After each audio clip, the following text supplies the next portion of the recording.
Were you planning on retiring had you won the belt as well? Yep. Could you elaborate at all on what this lucrative other opportunity is? It's just business, you know. I want to do something besides, you know, going to the gym every day, punching and kicking and rolling around with another dude. Shit get old. You know what I mean? I've been doing this for so long. I've been in sports since I was 8. It's just time to move on to something, you know, different. I won't say better, but just different. And no, I am not about to play football for the Rams, because everybody's hitting me up and saying some crazy stuff about I'm about to play for the Rams. Why would I go into another sport that is the same thing as this and you take all this impact and stuff? That's absolutely insane. Before the fight, I had heard that you were considering an offer joining their management / front office, the LA Rams. You knew someone, you knew the ownership group. Is there any truth to that? No. You were wearing the Rams shorts on Embedded and you changed. I like the Rams. You're just a fan. Yeah, what's wrong with liking the Rams? Okay, dude? so this opportunity has nothing to do with the LA Rams? Nope. Does it have to do with your love of dogs? No, kennel business? No. Okay. And in hindsight... Can't get rich off dogs, bro. Well, I ain't Cesar Milan. Shit. In hindsight, knowing that this was the end of the road, you know, sometimes when fighters start thinking of retiring, it's a bit of a different mental approach in the fight. Did you not feel like you said win or lose, you were walking away? Did you not have that hunger? Did you feel in hindsight I felt great. I trained my butt off to fight Daniel. I mean, you still saw Rommel out there trying to knock heads off and go out there and give it his all. So I went out there and did my thing, and, you know, whatever happened was going to happen. So I wasn't really worried about anything. I just went out there and did my best. And can you say with certainty this is the last fight? Yeah, for me, yeah. Thank you. So thank you all for putting up with my craziness throughout the years. You all have seen my ups and downs, and it's been fun. Anthony, right over here. What was the game plan going into the fight, and do you feel like you executed that in this matchup? The game plan was to win, you know, keep my composure, control my, you know, the pace and things like that. And just in the middle of the fight, I just kind of fell off track and started playing his game, which was wrestling and things like that. And I felt fine. I felt great. It wasn't like I was tired. He beat me. You know, I don't take anything away from him. And I know you probably don't have any regrets in your career, but are you a little bit disappointed you never got to fight John Jones? Yeah. You know, I'm an alpha male. He's an alpha male. I wanted to see what I can do against him. I'm pretty sure he wanted to see what he can do against me, because you guys hyped it up so much that I was supposed to be the guy to beat him and all this and that. You know, you guys do your job very well of hyping things up, so props to you. But I feel I'm more, I don't know if I want to say sad, disappointed for the fans, because I know they really wanted to see it. You know, so day in and day out, people are always talking about John Jones and myself fighting each other, you know, and it just never happened. You know, maybe if I decide to come back one day, we can fight at heavyweight or something like that. And that brings me to the next question. I think a lot of people thought, you know, you might move up to heavyweight. You had some success there in the past. You fought Andrei Arlovsky. Did that ever cross your mind of moving up? Because, you know, it's kind of one of those divisions that's kind of going through a bit of an influx. Well, whenever I had that break, whenever DC pulled out in December, I was like, let me fight at heavyweight. Let me just stay active. And it just didn't happen. So, I mean, it is what it is. It gave me plenty of time to train for DC. So, but we all saw the results. It is what it is. And quickly, last question. How happy were you to see Des Green get a win tonight? I know how much it meant to him, especially winning in Buffalo. I was happy for all of my guys. My guys went out there and they did their thing. So I'm extremely happy for them. I've seen those guys grow and improve day in and day out. So those guys have a bright future. Anthony here. This announcement today obviously is a big surprise in the world of MMA. This is a rare opportunity for us to get a glimpse inside the mind of an athlete when you come to this decision. Can you perhaps explain how you got to this point and what this evening was like from you, from arriving to the arena, knowing that this is going to be your last time, walking to the ring, before the fight starts, the whole thing? Can you put it into words for us? I was just soaking it all in, you know what I mean? But no matter what, I was going to go out there and do my best. You know, I hadn't checked out anything, but I knew what I needed to do regardless. You know, and of course, I mean, I'm an athlete. I've always been an athlete, so I wanted to go out on top. And, you know, it's been a fun ride. Patrick? No, I'm sorry. I mean, honestly, it leaves you kind of like speechless. You just don't know what to say, really. Patrick Cote was very emotional. I can tell you've been a little emotional. So how have you dealt with that part of today, or maybe even over the past few days leading up to this, the emotion aspect of it?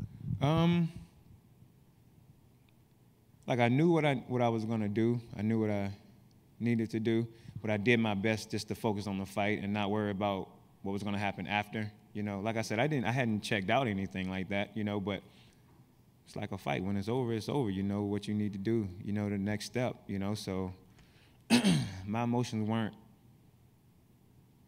too dramatic. You know what I mean?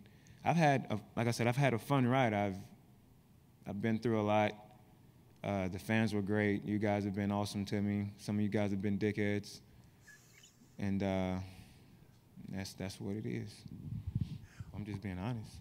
You've been, well, you're being specific there, but you're being cryptic when it comes to letting people know what it is you're about to do. Why don't you want to say? Because I don't want to. I'm not ready. That's just what it is. You know what I mean? So when the time is right, everything happens when it's supposed to. Everything happens for a reason. So once again, when the time is right, you guys are knowing, please stop saying I'm signing with the Rams. Dude, because that shit is retarded. Thank you. I'm sorry, bro. I'm just saying. Oh, I didn't say it. I know, but I'm deserving of being called that sometimes. That's all right. Anthony, right here in front of you. How long has this been in your plans? So, like, if the fight had happened in December, like it was originally supposed to, would this be the same situation, or is this something that came together in the past few months? No, it would have been the same results. You know, yeah, that's just what it is. Can you say maybe when you'll be able to shed more light on what's happening? Is it going to be weeks, months? We'll see. We'll see. I can't give you a specific time, date, or anything like that. And if this is the end, I know it's still fresh, the fight. Can you point out, you know, maybe your favorite moment, a career highlight, any of those things?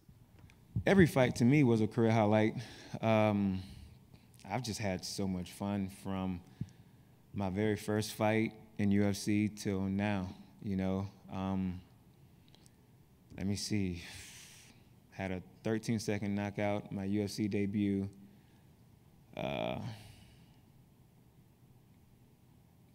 To the point where my eyeball damn near got poked out, you know, with fighting Kevin Burns and coming back and knocking him out with the rematch, and then missing weight and fighting Vitor, you know, and then getting cut from UFC and making my way back, and unranked and fighting Phil Davis and whooping up on him a little bit, and then Nogueira, and then I shut down Sweden. You know, it was me against Sweden, basically. And they were absolutely amazing over there, you know, after. And to fighting Daniel, to getting ready for John, and then everything happening with him, and then, you know, coming back again and knocking everybody out after that, knocking teeth out, and then coming back and losing. All of this has just been amazing. I don't regret one single thing that when it comes to MMA.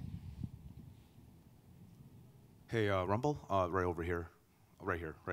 Talking about fights, speaking of fights, all the memorable ones, do you have one specifically where it was like, wow, like the toughest fight you could think of? Yeah, that was the toughest fight I could possibly think of. It was always with myself. You know, that's just what it is. That's everybody's fight. You know what I mean? You always battle yourself, not the opponent. Final question: how would you like fans to remember Rumble Johnson? Just the guy that went out there and went all out and just never gave up. And even when I was down and was getting stepped on and kicked and things like that, I still kept going. You know, I didn't win all of my fights, obviously, but I went out there and did my best. And I think people appreciated what I did for them and what they saw in me out there. I hope that I made a lot of people happy and excited to see me fight. Anthony, Not many people can go through hell and back like I did and still rise to the top. I didn't win a title, but I was still knocking at that door. You know what I'm saying? So nobody can say they did what I did. what do you mean when you say the toughest battle was with yourself?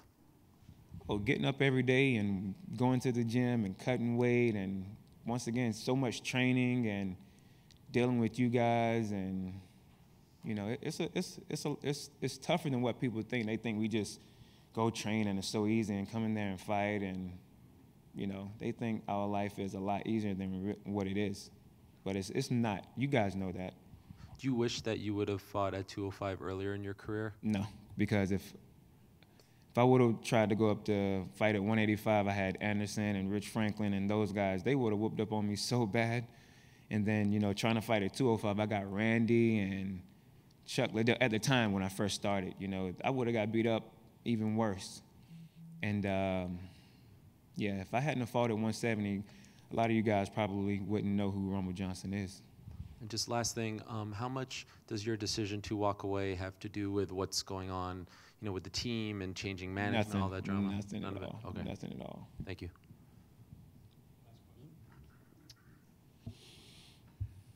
Do you remember when you're across the street from the Buffalo airport talking with Daniel?